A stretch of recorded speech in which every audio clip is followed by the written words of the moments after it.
Good morning बच्चों। आज हम लोगों का पाठ से ग्रामर में ना क्या पढ़ना है, सेंटेंस पढ़ना है ग्रामर में। चलिए शुरुआत करते हैं सेंटेंस से। तो चूंकि हम लोग हिंदी भाषी हैं, पहले हम लोग इसको हिंदी में समझ लेते हैं, उसके बाद इसको इंग्लिश में ट्रांसलेट कर देंगे।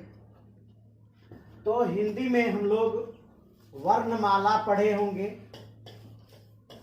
वर्णमाला, और इसी वर्णमाला को अंग्रेजी में क्या कहते हैं? अल्फाबेट। इसी वर्णमाला को अंग्रेजी में क्या कहते हैं? अल्फाबेट। हिंदी में कहते हैं वर्णमाला। और वर्णमाला में हम लोग क्या क्या पढ़े हुए हैं? क ख, है ना। ये सिलसिलेवार ढंग से पढ़ते पढ़ते हम लोग कहाँ तक पहुंचे हैं? अक्षर व्योम पर पहुंचे हैं। फिर अ आ पढ़े हैं। अ आ पढ़ते पढ़ते कहाँ तक पहुंचे हैं? अंग आह तक पहुंच जाते हैं ना। और ये अल्फाबेट है। अल्फाबेट हम लोग कहाँ से पढ़ते हैं? ए से इसकी पढ़ाई शुरू करते हैं और कहाँ तक चले जाते हैं? जेड तक चले जाते हैं। ये जो प्रत्येक ए बी सी डी को लिखते हो आप, इसको क्या कहते हो? इसको लेटर कहते हो। अंग्रेजी में इसको क्या कहते हैं? लेटर कहते हैं। और हिंदी में जो क ख है, इसको क्या कहते हैं? इसको अक्षर कहते हैं। क्या कहते हैं इसको हिंदी में? अक्षर कहते हैं। तो भाई सबसे पहले आते हैं कि जो वर्णमाला में जो अक्षर है, अक्षरों का जब हम मेल करते हैं, अक्षरों के मेल करने से हमारा शब्द का निर्माण होता है। जैसे क है, क के साथ ब जोड़ दिए, इसमें कितने अक्षर हैं? ये पहला अक्षर है और ये दूसरा अक्षर है। इन दो अक्षरों के मिलने से क्या बन गया? शब्द का निर्माण होता है। अक्षरों के मेल से किसका निर्माण होता है? अक्षरों के मेल से शब्द का निर्माण होता है। उसी तरह जो लेटर है, लेटर का जब मेल होता है, लेटर्स, यानी इसमें लेटर मिल गए, लेटर का जब मेल होता है तो वर्ड का निर्माण होता है। लेटर का मेल होता है तो किसका निर्माण होता है? वर्ड का निर्माण होता है। तो वर्ड क्या है? जैसे ये वर्ड क्या कहोगे आप? शब्द का अंग्रेजी क्या होता है? वर्ड होता है। तो लेटरों के मिलने से वर्ड का निर्माण होता है, अक्षरों के मिलने से शब्द का निर्माण होता है। दोनों तो एक ही चीज है। एक तरफ हम हिंदी में बोल रहे हैं, एक तरफ हम इंग्लिश में बोल रहे हैं। जब कई अक्षर मिलते हैं, कई शब्द मिलते हैं, शब्दों का वैसा समूह, शब्दों का वैसा समूह जो अपने अर्थों को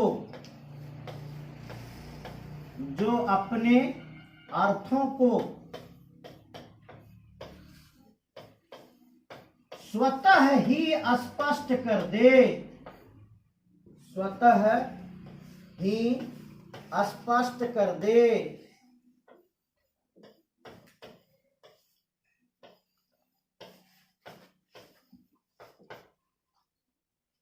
तो उसे क्या कहेंगे?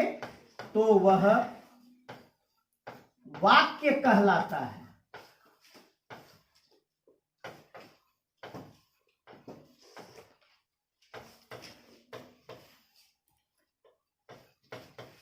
ये किसका परिभाषा है? ये वाक्य का परिभाषा है।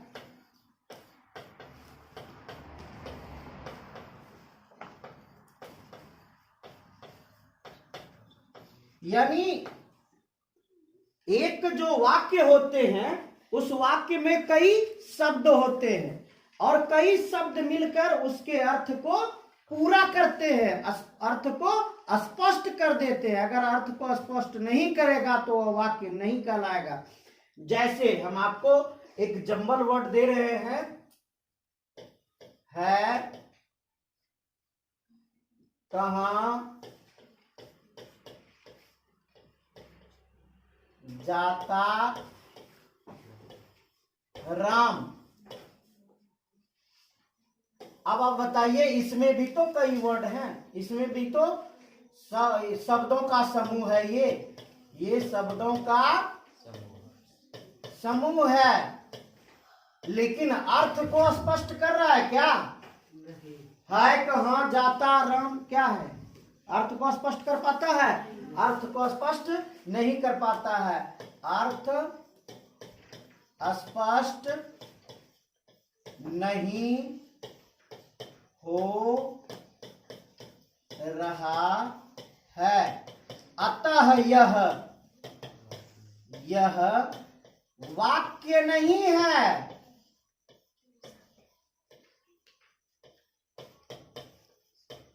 अब आपको अर्थ स्पष्ट हो जाना चाहिए, परिभाषा स्पष्ट होना चाहिए। क्या? कि शब्द का वैसा समूह जो अपने अर्थ को स्पष्ट कर दे तभी वह वाक्य कहलाएगा। अगर स्पष्ट नहीं करता है और शब्दों का समूह है तो वह वाक्य नहीं है। जैसे इसको देखिए, है कहाँ जाता राम, पता नहीं है कहाँ जाता राम, कोई अर्थ स्पष्ट हो रहा है? नहीं। अगर अर्थ स्पष्ट कर देता, क्या भाई, राम कहाँ जाता है, प्रश्न सूचक चिन्ह। अब आप बताइए, क्या इसके अर्थ को समझ रहे हैं? अगर आप इसके अर्थ को समझ रहे हैं, क्या राम कहाँ जा रहा है, पटना जा रहा है, घर जा रहा है, कहाँ जा रहा है, स्पष्ट हो रहा है ना? अगर इसके अर्थ को आप समझते हैं, अगर इसका अर्थ स्पष्ट हो जाता है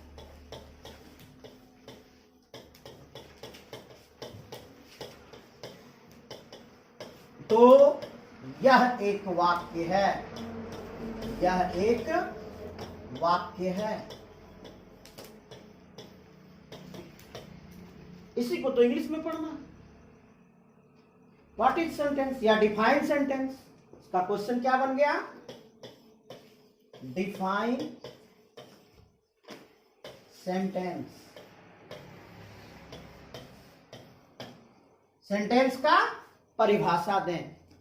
तो हमने क्या लिखा था, देखिए जरा वहां देखें, शब्दों का वैसा समूह, समूह ग्रुप, शब्दों का वर्ड्स,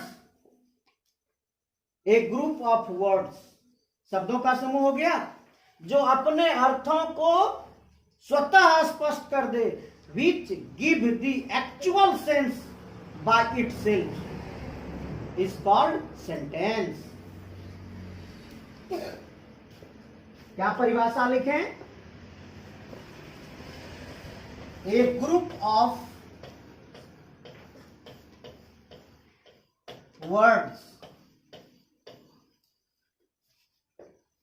which, चलिए आपको अच्छा से दे देते हैं, आप समझिए, which clear its meaning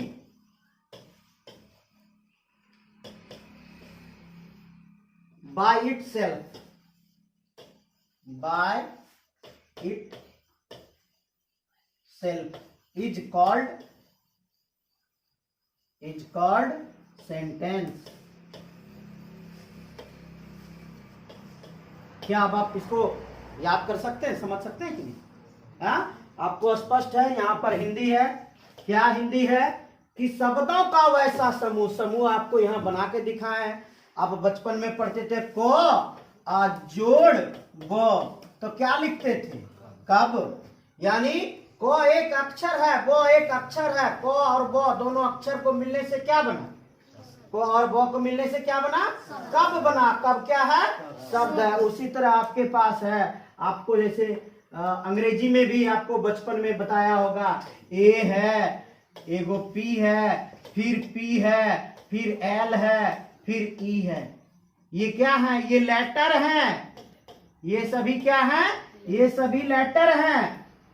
a letter है, पी लेटर है, बी लेटर है, एल लेटर है, ई लेटर है। इन लेटर्स के बहुवचन, इन लेटर्स के मिलने के बाद एक वर्ड का निर्माण हुआ। कौन सा वर्ड? एप्पल। इन लेटर को मिलने के बाद एक वर्ड का निर्माण हुआ, क्या हुआ? एप्पल। अब इस तरह से कई वर्ड मिलेंगे, इस तरह से अगर कई वर्ड मिलते हैं तो किसका निर्माण होता है? सेंटेंस का निर्माण होता है, वाक्य का निर्माण होता है। जैसे देखिए आई एक वर्ड है, ईट मैंगोज,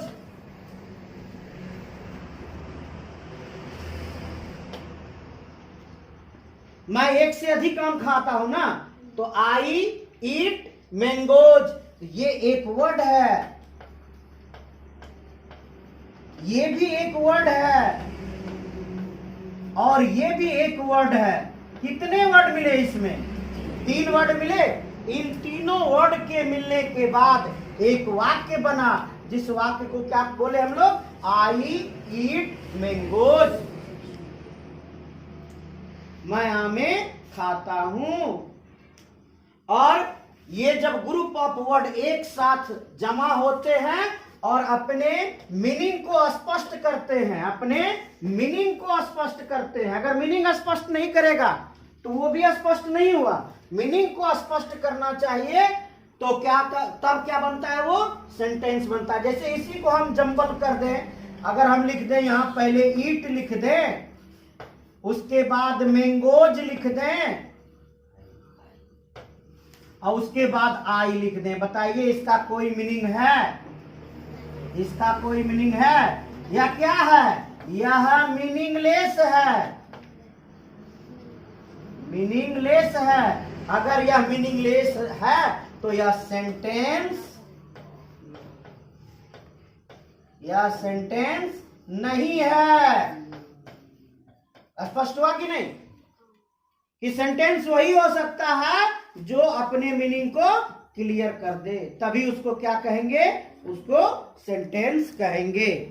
ठीक है? तो बच्चों ये जो लेटर है, ये लेटर कितने हैं? अंग्रेजी में ये लेटर 26 हैं और ये लेटर ए से शुरू होता है, बी सी डी, ये चलते चलते कहां तक चला जाता है? जेड तक चला जाता है। इसको हिंदी कहते हैं। इसको स्मॉल लेटर में कैसे लिखते हैं? छोटी ए, छोटी बी, छोटी सी करते करते कहां तक चले जाना है? जेड तक चले जाना है। तो यही अंग्रेजी के अल्फाबेट का लेटर है। बढ़ते हैं आगे।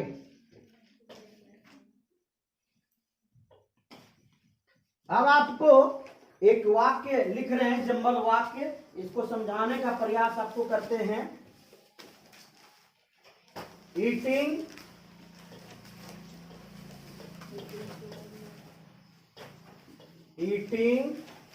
दी इज कैट। ये क्या है? ये जम्बल्ड वर्ड्स हैं। जम्बल्ड वर्ड्स का अर्थ होता है कि जो वर्ड प्रॉपर स्थान पर नहीं है, ये वर्ड अलग अलग स्थानों पर है और इसे सजाना है। अभी यह सेंटेंस नहीं है, अभी यह सेंटेंस नहीं है। सेंटेंस क्यों नहीं है? क्योंकि इसका प्रॉपर मीनिंग नहीं है, इसका प्रॉपर मीनिंग नहीं है।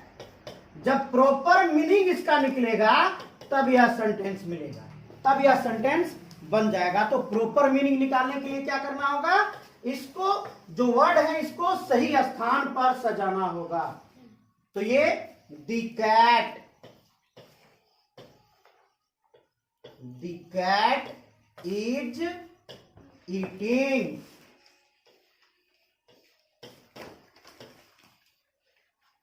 Full stop. बिल्ली खा रही है, बिल्ली खा रही है। देखिए इसका प्रॉपर मीनिंग निकला ना। अगर प्रॉपर मीनिंग निकल गया तो इसको क्या कहेंगे? इसको एक सेंटेंस कहेंगे। अगर प्रॉपर मीनिंग नहीं निकलता तो यह सेंटेंस नहीं था। तो सेंटेंस को लिखने का तरीका होता है, सेंटेंस को जो लिखने का तरीका होता है वो तरीका क्या है कि sentence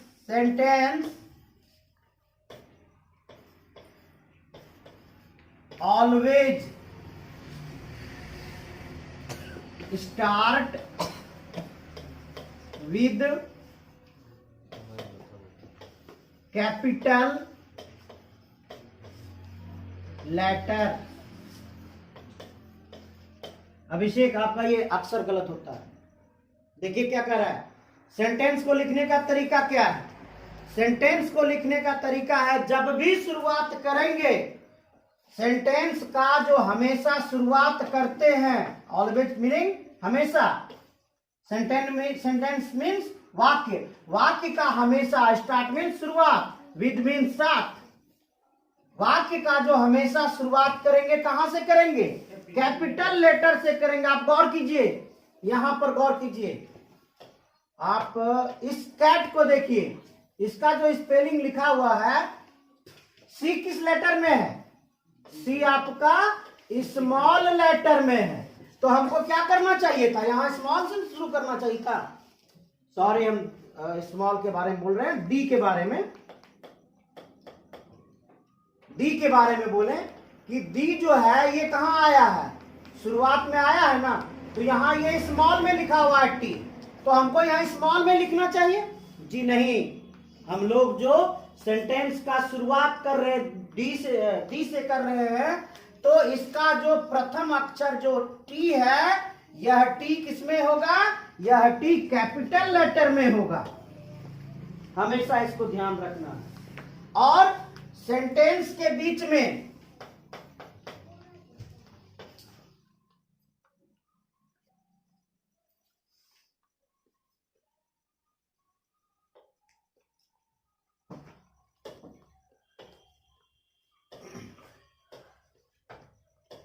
in between the sentence, in between the sentence,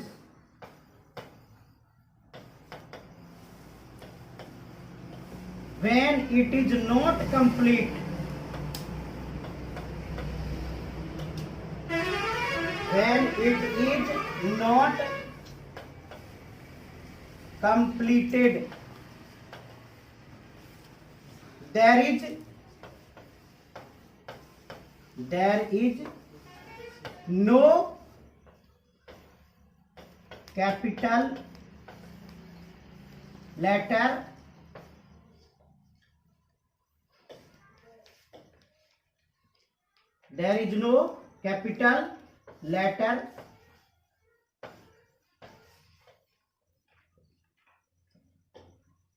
अब ये क्या कह रहा है, इसको समझिए। In between the sentence, in between the, between बीच में, दी सेंटेंस वाक्य के बीच में, there is no capital letter, no capital letter, बड़े लेटर का प्रयोग नहीं करेंगे। तब तक, जब तक कि वाक्य कंप्लीट नहीं हो जाए, जब तक कि वाक्य पूरा नहीं हो जाए, तब तक हम बीच में कैपिटल लेटर का प्रयोग नहीं करेंगे। कुछ अपवाद में है, कुछ अपवाद में है, जैसे कि नाम, नेम अगर आ गया बीच में तो उसका जो फर्स्ट लेटर होगा, फर्स्ट लेटर किसमें होगा? कैपिटल में होगा, कैपिटल में होगा। ये अपवाद है, ठीक ना। लेकिन वैसे अगर सेंटेंस पूरा नहीं होता है, अगर सेंटेंस पूरा नहीं हुआ है, तो उसके बीच में आप कैपिटल लेटर नहीं घुसा सकते। आपकी ये गलती है ना, आप लोगों की ये बहुत सारी गलतियां होती है। ये वाक्य इसमें क्या हो जाता है? अधूरा रह जाता है। आप तो खैर महान है,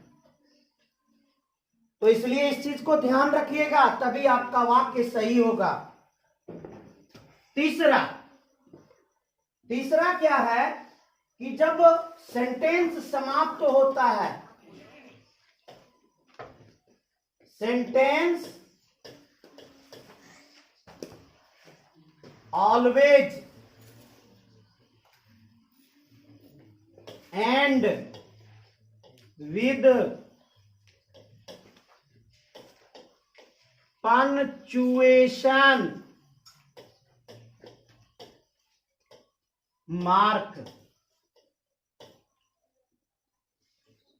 ये क्या है भाई? ऑलवेज, हमेशा। सेंटेंस, वाक्य, सेंटेंस, वाक्य, ऑलवेज, हमेशा, एंड, समाप्त, विद, साथ, पंचुएशन मार्क। पंचुएशन मार्क मतलब होता है विराम चिन्ह। विराम चिन्ह। आप क्या करते हो जब हिंदी में वाक्य लिखते हो? वाक्य जब समाप्त हो जाता है तो क्या करते हो? पूर्ण विराम देते हो। देते हो ना, कि नहीं देते हो? उसी तरह इंग्लिश में भी अगर आप सेंटेंस लिख रहे हो, सेंटेंस आपका समाप्त होता है तो आपको विराम चिन्ह देना होगा। वो किस पर निर्भर करता है? वो निर्भर करता है वाक्य की स्थिति पर कि वाक्य कैसा है। मैं खाता हूं, मैं खाता हूं, ये कैसा वाक्य है? तो ये पॉजिटिव वाक्य है, साधारण वाक्य है। तो इसका क्या करते हैं हम लोग? क्या करते हैं? इसमें पूर्ण विराम दे देते हैं ना। हिंदी का वाक्य है तो क्या देंगे? पूर्ण विराम देंगे। अगर वही इंग्लिश का वाक्य होता आई ईट, तो आप क्या करते? आप फुल स्टॉप देते। आप क्या करते हैं? आप फुल स्टॉप देते। अगर फुल स्टॉप नहीं देते हैं तो ये अधूरा क्वेश्चन, अधूरा वाक्य है। आपको हर हाल में वाक्य को पूरा करने के लिए फुल स्टॉप देना ही पड़ेगा।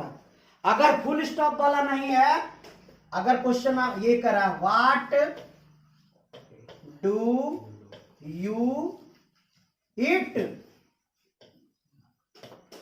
तुम व्हाट, क्या, ईट, खाते हो, ये कैसा वाक्य है? ये क्वेश्चन वाला वाक्य है ना। अगर ये क्वेश्चन वाला वाक्य है तो आपको यहां क्वेश्चन मार्क देना होगा। ये क्वेश्चन वाला वाक्य है, आपको क्वेश्चन मार्क देना होगा। हुर्रे, हुर्रे, हुर्रे क्या है? हम लोग खुशी से बोलते हैं ना। जब हम लोग मैच को जीतते हैं तो हम लोग क्या करते हैं? हिप हिप हुर्रे बोलते हैं ना। तो हुर्रे जो बोलते हैं हम लोग खुशी से बोलते हैं। विस्मयादि बोधक चिन्ह यहां पर आपको इस तरह से देना होगा। We have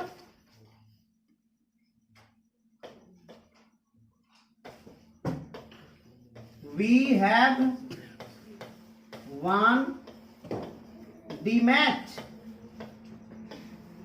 We have won the match. ठीक है? तो जब सेंटेंस तब तक पूरा नहीं होता है जब तक आप उसमें पंचुएशन मार्क्स नहीं दे देते हो। आपको हर हाल में पंचुएशन मार्क्स देना पड़ेगा। बात समझ में आई? चलिए, तो आपको हम कुछ वाक्य दे रहे हैं जंबल वर्ड वाला, उसको बनाना है। तो बच्चों, sentence always and with punctuation marks, इसको आपको समझाया मैंने ना। लेकिन पंचुएशन मार्क्स कैसे देंगे? According to their meaning, according to its meaning, अर्थ के आधार पर इसमें पंक्चुएशन मार्क्स पड़ेगा। अर्थ के आधार पर इसमें विराम चिन्ह पड़ेगा। अब आपको हम जम्बल्ड वर्ड का सेंटेंस दे रहे हैं। करना क्या है? वीडियो को पॉज करना है, बैठ के इसको बनाना है। इसके बाद फिर आपको दे रहे हैं, यहां भी है, फिर वीडियो को पॉज कीजिए और इसको पहले बनाइए, तब आगे की वीडियो को देखिए, तो आगे आपको सेंटेंस समझ में आएगा, अन्यथा समझ में नहीं आएगा। तो आप वीडियो पॉज करके बनाइए। उम्मीद करते हैं आप लोग वीडियो पॉज करके बना लिए होंगे। अब हम आपको बताते हैं क्या क्या आप गलती किए हैं। हम इसके उत्तर को लिख रहे हैं, आप देखेंगे। दी chased the cat dog, cat बिल्ली, डॉग कुत्ता, चेस्ड पीछा करना। तो बिल्ली और कुत्ता में कौन किसका पीछा करेगा? तो कुत्ता बिल्ली का पीछा करेगा। The dog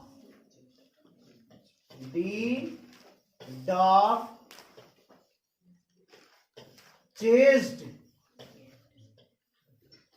the cat, full stop.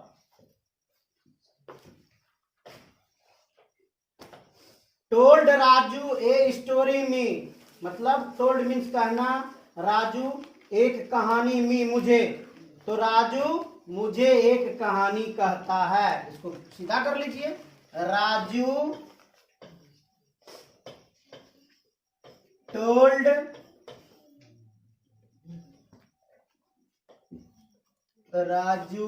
Told me. ये तो आपका सब्जेक्ट हो गया, वर्ब हो गया, ऑब्जेक्ट हो गया, शेष जो बचा पीछे डाल दीजिए।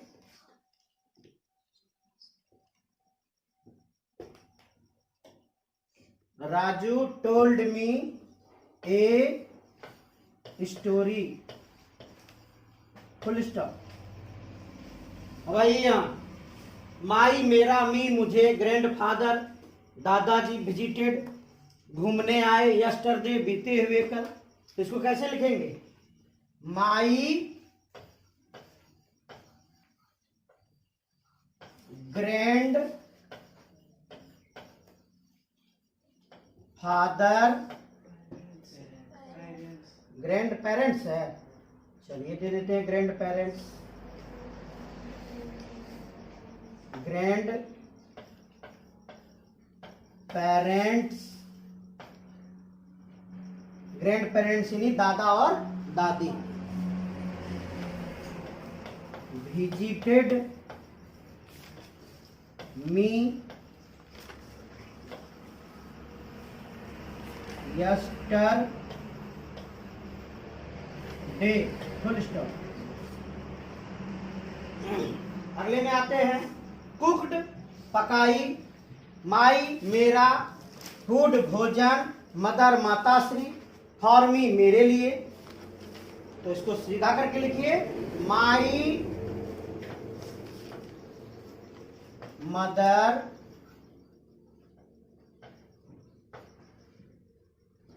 Cooked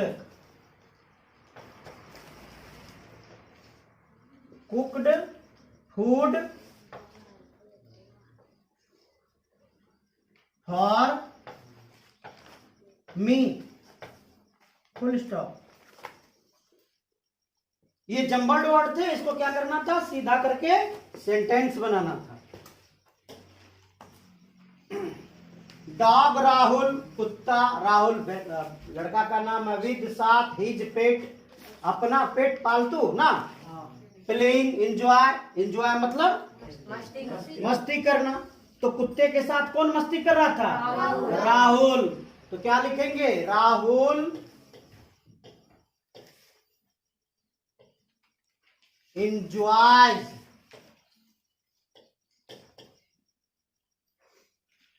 playing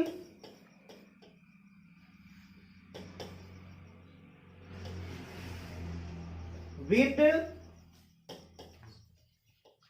his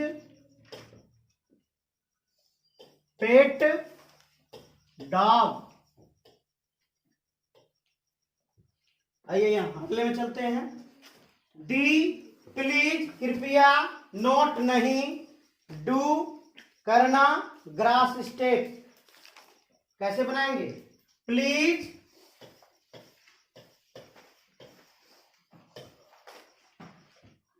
do not,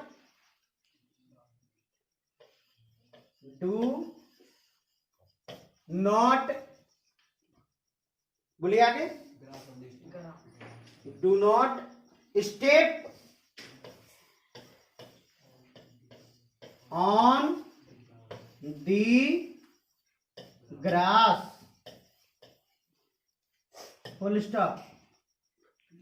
you were have this all while been, अगर प्रश्न सूचक शब्द हो, क्वेश्चन वर्ड हो, तो क्वेश्चन वर्ड को कहां रखा जाता है? सबसे शुरू में रखा जाता है। वेयर, इसके साथ क्या लगाया जाता है? इसके साथ हेल्पिंग वर्ब का प्रयोग करते हैं। हैव, हेल्पिंग वर्ब के बाद किसका प्रयोग करते हैं? सब्जेक्ट का। यू, यू के बाद किसका प्रयोग करते हैं? बीन का। Been, where have you been all this while. While, देखिए हम फुल स्टॉप दे दिए ना, गलत किए कि नहीं? आप गौर कीजिए, ये किससे शुरू हुआ है? ये क्वेश्चन वर्ड से शुरू हुआ है, यानी ये कैसा वाक्य है? ये प्रश्न वाला वाक्य है। अगर प्रश्न वाला वाक्य होगा तो आप क्वेश्चन वर्ड नहीं दे सकते हैं। आपको क्या देना पड़ेगा? आपको क्वेश्चन मार्क देना पड़ेगा। आपको क्वेश्चन मार्क देना पड़ेगा। इसीलिए वहां पे लिखे थे क्या? According to their meaning. वाक्य में क्वेश्चन मार्क कब देंगे, फुल स्टॉप कब देंगे? वो वाक्य के मीनिंग पर, सेंटेंस के मीनिंग पर निर्भर करता है कि हम क्या देंगे। फुल स्टॉप देंगे कि क्वेश्चन मार्क देंगे, कि वो विस्मयादि बोधक एक्सक्लामेटरी मार्क को देंगे। तो ये वाक्य के मीनिंग पर निर्भर करता है। चलते हैं आगे हम लोग। अब तो आगे चलने में हम लोग क्या देखते हैं? चलिए देखें जरा कि कोई भी सेंटेंस होता है, सेंटेंस में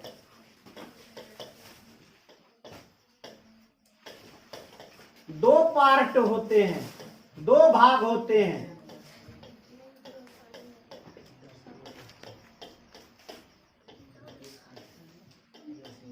सेंटेंस के कितने भाग होते हैं? सेंटेंस के दो पार्ट होते हैं, दो भाग होते हैं। एक को कहते हैं सब्जेक्ट और दूसरे को कहते हैं प्रेडिकेट।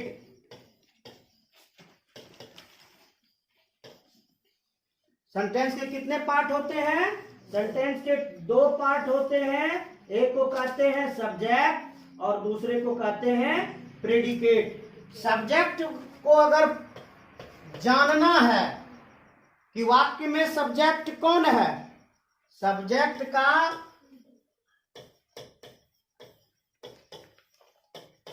पता लगाना है,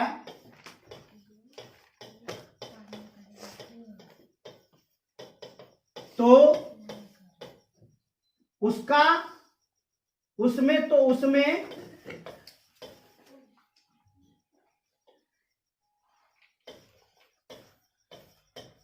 हु या वाट का प्रयोग कर दीजिए।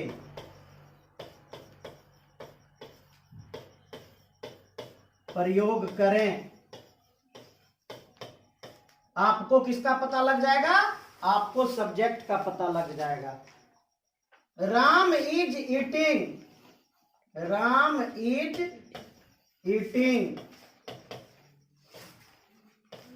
क्वेश्चन लगाइए, who is eating, who is eating. Sorry, यहां फुल स्टॉप होगा, यहां क्वेश्चन मार्क होगा। हु इज ईटिंग, इसका उत्तर क्या निकलता है? इसका उत्तर निकलता है राम। हु इज ईटिंग, कौन खाना खा रहा है? तो राम खाना खा रहा है। राम इज ईटिंग, इसका उत्तर क्या निकला? राम। तो हु का जो उत्तर निकला, इसी उत्तर को क्या कह देते हैं? सब्जेक्ट कह देते हैं। तो किसी भी वाक्य में सब्जेक्ट का पता लगाने के लिए हम हु और व्हाट का प्रयोग कर देते हैं। हु और व्हाट का प्रयोग करने के बाद जो उसका उत्तर निकलेगा वह क्या कहलाएगा? सब्जेक्ट कहलाएगा। यानी राम क्या है? राम सब्जेक्ट है। और सब्जेक्ट को छोड़कर, अब इसको दूसरे रंग से हम कर देते हैं, सब्जेक्ट को छोड़कर जो शेष बचा उसको क्या कहेंगे? उसको प्रेडिकेट कहेंगे। उसको क्या कहेंगे? प्रेडिकेट कहेंगे। यानी वाक्य में दो ही भाग होते हैं, एक भाग को सब्जेक्ट कहते हैं, दूसरे भाग को प्रेडिकेट कहते हैं। सब्जेक्ट का पता लगाने के लिए हु या व्हाट का प्रयोग करते हैं, उसका जो उत्तर निकलेगा वो सब्जेक्ट कहलाएगा। उसको छोड़कर जो शेष बचेगा पूरे को हम क्या कह देंगे? प्रेडिकेट कह देंगे। पूरे को क्या कहेंगे बाबू? प्रेडिकेट कहेंगे। अब आपको कोई दिक्कत तो नहीं होगा? सब्जेक्ट को ढूंढने में कोई दिक्कत तो नहीं होगा? सब्जेक्ट को ढूंढने के लिए आसान सा तरीका है, क्या कर देंगे? क्वेश्चन हु और व्हाट। हु और व्हाट का जो उत्तर निकला वो क्या कहलाएगा? सब्जेक्ट कहलाएगा। सब्जेक्ट को अलग कर दीजिए, शेष जो बचा सारा क्या है? सारा प्रेडिकेट है। तो आपको दो चार वाक्य दे देते हैं, 2-4 वाक्य में आप सब्जेक्ट और प्रेडिकेट को अलग करके खुद ब खुद रख लीजिएगा जी। तो हम लोग थोड़ा सा इस पार्ट को देखें कि प्रेडिकेट की विशेषता क्या है और सेंटेंस की विशेषता क्या है। ये आपका प्रेडिकेट की विशेषता है और ये आपका सेंटेंस की विशेषता है। चलिए देखें जरा। प्रेडिकेट इन ए सेंटेंस, वाक्य में प्रेडिकेट क्या करता है? Tells about the action. Predicate क्या कहता है वाक्य में? कि क्या एक्शन लिया जा रहा है, किसके द्वारा? सब्जेक्ट के द्वारा। यानी प्रेडिकेट सब्जेक्ट के एक्शन को बताता है, सब्जेक्ट के कार्य की महत्ता को बतलाता है। ये कार्य की महत्ता को बतलाना, सब्जेक्ट के कार्य की महत्ता को बतलाना किसका कार्य काम है? प्रेडिकेट का। प्रेडिकेट हमेशा क्या करता है? सब्जेक्ट के कार्य की महत्ता को दर्शाता है कि सब्जेक्ट क्या कर रहा है, कर्ता क्या काम कर रहा है। जो इसको दर्शाएगा वह क्या कहलाएगा? प्रेडिकेट कहलाएगा। प्रेडिकेट में एट लिस्ट, कम से कम, एट लिस्ट मीन्स कम से कम, वन वर्ब, एक वर्ब होगा, वर्ब क्रिया। कम से कम एक वर्ब निश्चित होगा, बिना वर्ब का प्रेडिकेट नहीं रह सकता है। कम से कम एक वर्ब जरूर होगा और हो सकता है ऑब्जेक्ट हो भी और ना भी हो, उसमें कोई दिक्कत नहीं है। ऑब्जेक्ट हो भी सकता है और ऑब्जेक्ट नहीं भी हो सकता। ऑब्जेक्ट किसको कहते हैं? कर्म को, जिस पर क्रिया का फल पड़े, कर्म को ऑब्जेक्ट कहते हैं। तो एक वर्ब तो एकदम फाइनली होना ही होना है, कम से कम। किसमें? प्रेडिकेट में। आइए अब सब्जेक्ट की विशेषता को देखें कि generally noun and pronoun. Noun क्या होता है भाई? संज्ञा। और प्रोनाउन क्या होता है? सर्वनाम। यूज्ड एज सब्जेक्ट, सब्जेक्ट जैसा व्यवहार होता है।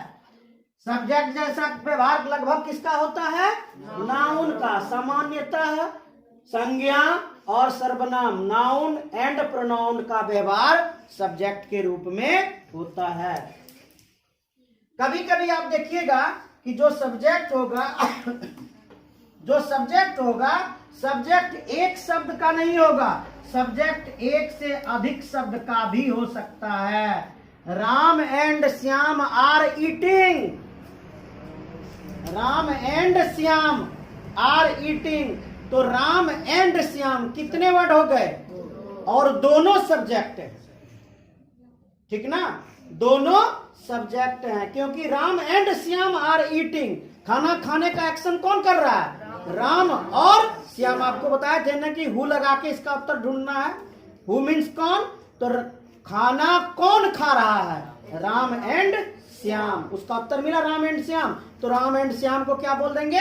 सब्जेक्ट बोल देंगे। इसका कहने का यही तात्पर्य है कि सब्जेक्ट एक या एक से अधिक शब्दों के मिलने से भी बन सकता है। अब आप लोग आइए आगे। ये आपको क्वेश्चन कह रहा है अंडरलाइन द सब्जेक्ट, कि ये जो वाक्य दिए गए हैं इस वाक्य में सब्जेक्ट को अंडरलाइन कीजिए। एंड सर्किल द प्रेडिकेट, और जो प्रेडिकेट है उसको घेर दीजिए इन दिस सेंटेंस, वाक्य में। यानी वाक्य में जो सब्जेक्ट है उसको अंडरलाइन कर दीजिए और जो प्रेडिकेट है उसको घेर दीजिए। ठीक है, तो ये आप वीडियो पॉज कीजिए। वीडियो पॉज करने के बाद उसको पुनः बनाइए और बनाने के बाद फिर आगे वीडियो को आप देखेंगे।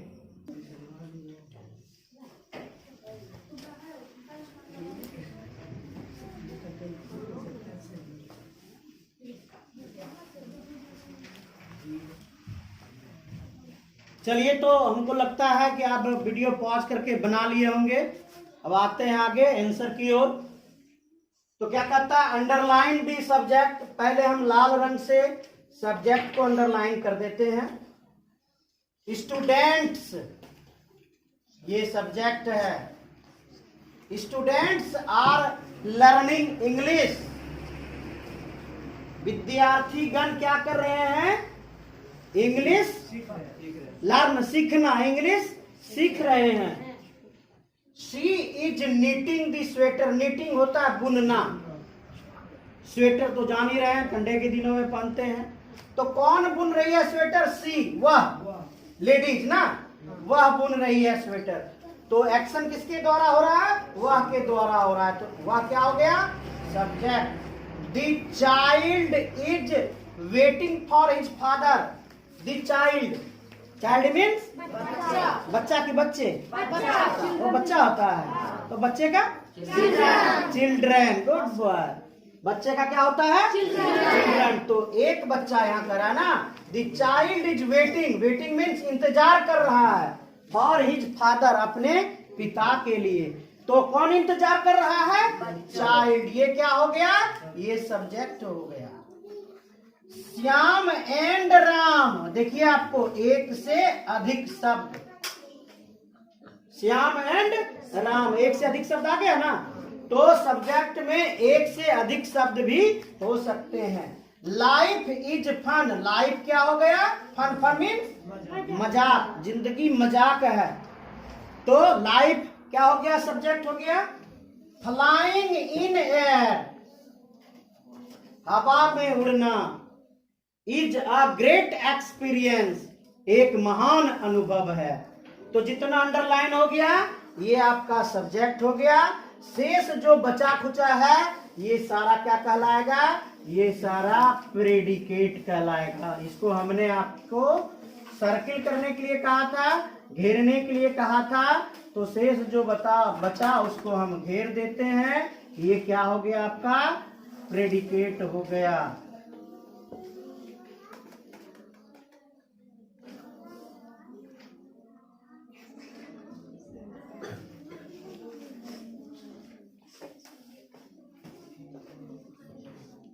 अब देखिए, इसको ध्यान में रखिएगा। ये दो वाले में ना, सब्जेक्ट वाले में अक्सर बच्चा थोड़ा गलती करता है। आपको एक उदाहरण और दे रहे हैं। Rana sir is teaching grammar.